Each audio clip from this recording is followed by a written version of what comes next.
So I was also thinking, a lot of people have become almost institutionalized by this whole situation of being at home.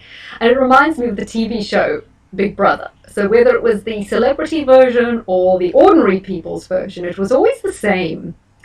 Once people had been in there over a week or two, they started to really settle in and totally were enjoying the lack of responsibility, the fact that they told what to do, the fact that they don't have to deal with the phone ringing, with bills, they don't have to get up in the morning and travel to work.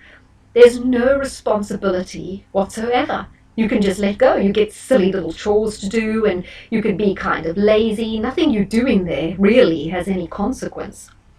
I remember the lady, the actress Stephanie Beacham, who happened to be in with, what was that guy called, Vinnie Jones, and also Ivanka Trump. And she said it was the best holiday she ever had because there was no pressure. And she said she was dreading going out to phone ringing again, phones ringing and all that kind of pressure again. And I know a lot of people used to become increasingly anxious if they were up for eviction or if the time was coming to the end because they knew that the whole world was going to descend on them again. Real life was going to descend on them and they were going to be called to account in a way they hadn't been. They almost became infantilized by the experience.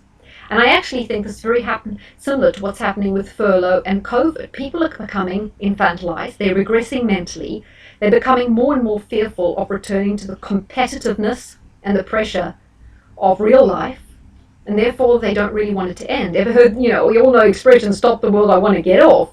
Well, in effect, that actually happened, and a lot of people don't want to get on again. And while that is, you can understand that from a lot of people, it's not realistic, and it does lead to people becoming more and more incapable, and it does lead to depression because you lose confidence and faith in yourself the more this happens. So it really is a negative thing, even though it can feel like a little bit of a break.